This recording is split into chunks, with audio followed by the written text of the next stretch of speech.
The 11 charges against Officer Rolfe. The first charge is felony murder.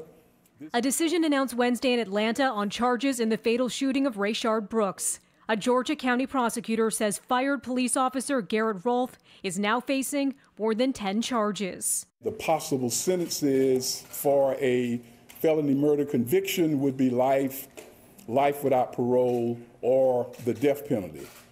Devin Brosnan, the other officer who was on the scene, is being charged with aggravated assault and is cooperating with the prosecution.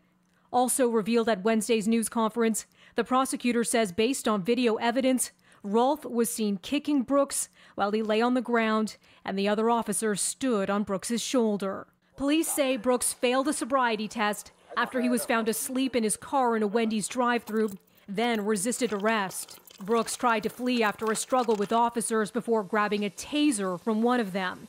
An autopsy found that Brooks was shot twice in the back. We've concluded at the time Mr. Brooks was shot that he did not pose an immediate threat of death or serious physical injury to the officer or officers.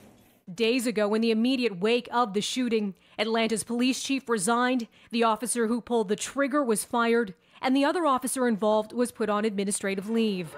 Brooks's death sparking protests in Atlanta.